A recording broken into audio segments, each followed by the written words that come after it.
O próximo tipo que nós vamos falar é o tipo parzinho dele. Eles andam bastante juntos, que é o argumentativo. Argumentativo vem de... Isso mesmo, vem de argumentar. Vamos de novo pensar aqui, qual que é a função do texto argumentativo? Argumentar não, né? Fica muito repetitivo. A função, ele vai argumentar, mas a função é persuadir, é convencer. Então, você quer convencer alguma coisa, alguma pessoa de alguma coisa, você fala assim, precisa usar argumentos, como é que eu vou convencer, né? Sei lá, vou convencer minha mãe que eu preciso viajar, né? Não, melhor. Como é que eu vou convencer o meu chefe que eu não vou dar aula porque eu preciso viajar para ir para as Olimpíadas? Como que eu vou fazer isso? Eu preciso ter muitos argumentos bons para conseguir persuadi-lo de que essa é a melhor coisa. Nossa, olha só que difícil. Então eu tenho a intenção de persuadir e convencer. Onde a argumentação, esse recurso vai aparecer? Numa carta, por exemplo, numa carta aberta. Onde esse tipo vai aparecer? Por exemplo, numa carta aberta. Uma carta aberta, as pessoas se manifestam e elas reivindicam coisas. Para reivindicar, geralmente elas falam, elas argumentam por que elas acham justo reivindicar. Num artigo de opinião ou num editorial, o editorial ele vai transmitir a opinião, vai expor ali a opinião daquele veículo, não necessariamente de uma pessoa específica, tá bom? E numa conversa, como eu disse, no caso que você quer convencer o seu chefe que você merece um aumento de salário, né? Você vai também argumentar, tudo bem? E qual vai ser a estrutura típica? A gente vai repetir as mesmas coisas para a gente poder entender, né, que cada um tem a sua estrutura, cada um tem os seus elementos. Bom, um texto que é argumentativo, ele tem que ter uma tese. Como essa tese vai vir, aí já não é um problema do tipo. Mas, assim como, né, o tipo ele vai persuadir, mas a função, por que eu quero persuadir quem? Eu quero persuadir é da ordem do gênero, né? Depende. Se eu estou numa editorial, eu quero persuadir muita gente, numa conversa, eu quero persuadir poucas pessoas, enfim. Mas ele tem que ter uma tese. O que é a tese? É a ideia que você vai defender. Cara, eu acho isso aqui, eu preciso convencer a pessoa disso. Aquilo que você defende é a tese, tá bom? O que mais que ele tem? Ele tem a própria parte da argumentação, né? Claro, né? Qual que é a parte da argumentação? É a parte que você vai mostrar porque você está certo, né? Como que você faz isso? Você precisa estabelecer uma linha de raciocínio. E essa linha de raciocínio, ela vai vir por meio de informações, por meio de dados, estatísticas, exemplos, tudo isso, tá bom? Você vai argumentar por quê? Porque você fala assim, não, eu tenho que mostrar que eu tô certo. Então, eu vou levar os dados da estatística. Olha, as estatísticas provam que todo mundo recebeu um aumento, então eu também acho que eu mereço. As informações, olha, eu estou lendo aqui informações de que esse lugar é perigoso, então eu não quero que você viaje para lá. Olha só, 10 pessoas que viajaram, 8 morreram, então eu não quero que você viaje para esse lugar. Tá bom? Então a gente trabalha com exemplos da realidade, exemplos que as pessoas conhecem, que estão aí pelo mundo, e informações com fontes, dados e estatísticas também de lugares legitimados. Não é o dado da minha cabeça, eu olhei para a população, eu acho que todo mundo pensa isso. Não, isso não serve. Você não pode achar que as pessoas pensam, tem que saber, né? Então, tirar isso, por exemplo, de uma reportagem, tirar isso de alguém que realmente pesquisou e perguntou para as pessoas o que elas acham.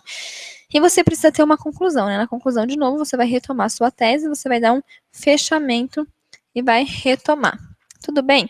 As características linguísticas num texto argumentativo, elas são muito parecidas do texto dissertativo.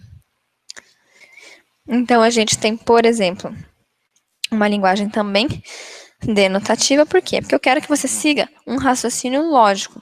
Se eu embelezo demais, eu atrapalho, né? Se eu uso muita metáfora, talvez a pessoa não vai entender, se ela não estiver acostumada com esses recursos de linguagem. Então, eu tenho que tentar ser o mais clara possível para a pessoa perceber que eu tenho argumentos sólidos, eu não estou firulando, eu não estou falando sobre... Não, eu tenho realmente, então vamos me ater ao ponto aqui. Vamos ser concisos. A linguagem também vai ser uma linguagem padrão, tá? Geralmente não é uma linguagem informal, nesse tipo aqui. E a impessoalidade, né? De novo, eu estou argumentando e esses dados, eles vão aparecer de modo impessoal, né? O dado diz isso, a tese é essa. Porém, o que acontece? Muitas vezes você tem a pessoalidade que você está argumentando, então, geralmente você tem quem vai argumentar, né? É que você não usa aquele assim, eu gosto, eu acho. Então não tem muito a ver com esse eu subjetivo.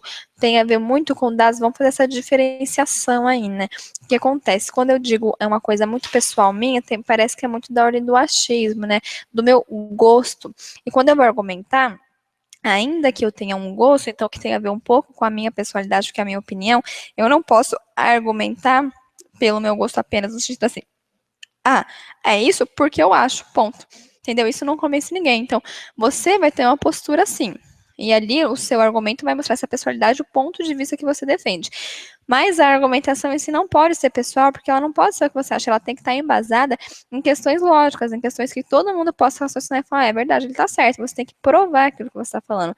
Você precisa mostrar, e você precisa mostrar palpavelmente, olha, eu tenho aqui esse exemplo que está provando, tudo bem? Então, por isso, essa questão da pessoalidade com a impessoalidade. Essa impessoalidade nesse sentido desse racionalismo que é preciso ter na argumentação. Ainda que alguém vai argumentar, e por isso tem uma pessoalidade ali, porque é uma pessoa que está argumentando, é o ponto de vista dela, ela só prova esse ponto de vista, ou seja, ela só argumenta se ela conseguir ter esses elementos racionais, tá bom? Vamos ler um exemplo? Mas afinal, qual é o custo da morosidade, da lentidão dos deslocamentos urbanos na região metropolitana de São Paulo? Não é muito difícil fazer um cálculo aproximado. Podemos aceitar como tempo normal, com muita boa vontade, 1 hora diária. Assim, o tempo médio perdido com os congestionamentos em São Paulo é superior a 1 hora por dia, sendo a jornada de trabalho igual a 8 horas, é fácil verificar que o tempo perdido é de cerca de 12,5 da jornada de trabalho, o valor monetário de tempo perdido é de 62,5 bilhões por ano. Esse é o custo social anual da lentidão em São Paulo. Olha que inacreditável esse texto. O que vai acontecer aqui? Vamos ver se ele tem uma tese? Mas afinal, qual é o custo da morosidade dos deslocamentos urbanos na região metropolitana de São Paulo? Qual que é a tese dele? Está implícita. A tese é: o trânsito é muito lento. E isso está prejudicando as pessoas. Então, você tem uma tese implícita aqui, que vai dizer, olha, é o seguinte, pessoal, eu estou escrevendo aqui porque a gente precisa pensar melhor nesse negócio aí. O trânsito é lento, isso está prejudicando. Como isso está prejudicando, eu vou provar para vocês. Não é muito fácil fazer um cálculo aproximado, é quase a mesma coisa, quer dizer, não é muito fácil provar isso para vocês. E aqui ele tem o desenvolvimento. Nesse desenvolvimento, aqui eu vou escrever embaixo desenvolvimento, ele vai argumentar. E como que ele vai argumentar? Ele vai usar dados, né? 1 hora diária. Então, veja que ele usa dados, e esses dados, com esses dados, ele consegue comprovar. Ele fala, olha, eu estou usando esses dados aqui, eu vou comprovar para você. Eu estou achando aqui que o trânsito é devagar e que isso está prejudicando. Você quer ver como é verdade? Você quer ver como eu estou sendo? Não eu, né? Como estamos sendo prejudicados? Vou aqui contar para você como que isso está acontecendo. Então, ele fala, olha só, vamos fazer um cálculo rápido. Aqui em 3 linhas ele faz o cálculo e fala, olha, é isso.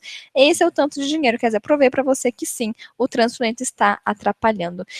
Então, é um texto argumentativo. Então, aqui a gente dá para ver que ele tem uma tese, ele tem uma argumentação e a conclusão. Esse é o custo social. Então, ele começa perguntando, né? Afinal, qual é o custo da lentidão? O que a gente sai perdendo? Tudo isso a gente sai perdendo. Então, veja que a linguagem dele é bem clara, né? Ele não usa metáforas, por exemplo, é uma linguagem absolutamente clara. É uma linguagem também culta, a gente não tem muita informalidade. Tudo bem? E é isso. E a impessoalidade, né? Veja que ele está argumentando, mas ele não está falando assim, olha, eu tô achando que está muito devagar o trânsito. Não, isso a gente entende que ele está achando um absurdo. Mas não é, ele não está ele falando, ele tá falando, olha, gente, olha o seguinte, vamos aqui, ó, vamos ser racional. Olha esse negócio aqui na ponta do lápis, como é que a coisa está funcionando. Entenderam?